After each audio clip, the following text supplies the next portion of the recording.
আজ দুপুরে আইসিসি এবং বিসিবি একটা ভিডিও কনফারেন্সে কথা বলছিল ভেন্যু ইস্যু নিয়ে। এটার ফলাফলটা কি? কিছুই না। মানে আলোচনা আবার চলবে। এরকম আলোচনা চলতে থাকলে এই আলোচনা কেয়ামত পর্যন্ত টেনে নেওয়া যাবে। কারণ এর আসলে কোনো সমাধান আসবে না। যেহেতু বিসিবি ভারতে খেলতে যাবে না এই ব্যাপারে অটল, এবং আইসিসি আরেকবার বিবেচনা করে দেখেন এই ব্যাপারে অটল।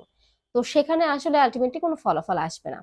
এখন একটা ব্যাপার হচ্ছে যে বাংলাদেশ দল এখন ভারতে খেলতে যেতে চায় না, কিন্তু মোস্তাফিজ তিনি কিন্তু খেলতে যেতে চেয়েছিলেন।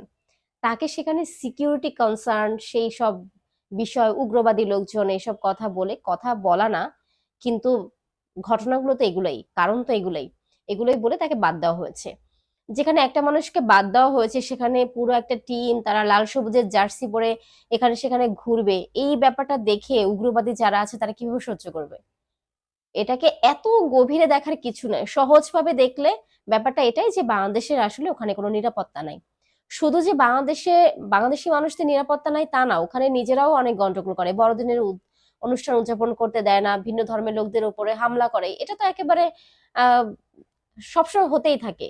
সেসব সেই দেশে যারা হচ্ছে বাংলাদেশকে এখন শত্রু ভাবে, সেই দেশের লোকজন যখন খেলতে যাবে সেটা তারা অবশ্যই সহ্য করতে পারবে না। এবং আইসিসির যে সিকিউরিটি ব্যাপারে যে জানানো হয়েছিল, আহ, যে বাংলাদেশের লোকজন ওখানে জার্সি পরে যদি ঘোরেন তাহলে ঝামেলা হতে পারে।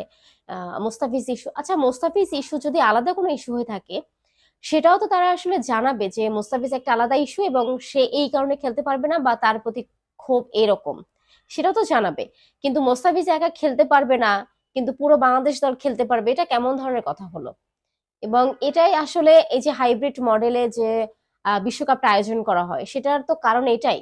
ভারত পাকিস্তান একটা ইস্যু আছে, এখন অন্য দেশও যদি খেলতে না চায় সেক্ষেত্রে তাদেরকে জোর জবরদস্তি করে তারা একটা ভয়ের মধ্যে থাকবে, সেই ভয় নিয়ে খেলতে যেতেই হবে, এটার আসলে তো কোনো মানে নাই। বাংলাদেশ খেলতে চাচ্ছে না, ওকে ফাইন, তাদেরকে ছেড়ে দেওয়া হোক। এটা নিয়ে বারবার বিবেচনা করা এবং সেখানে ঝুঁকি থাকা জেনেও বাংলাদেশকে এখানে ফোর্স করা, এটা তো আসলে একেবারে ঠিক না, অনৈতিক হয়ে যায়।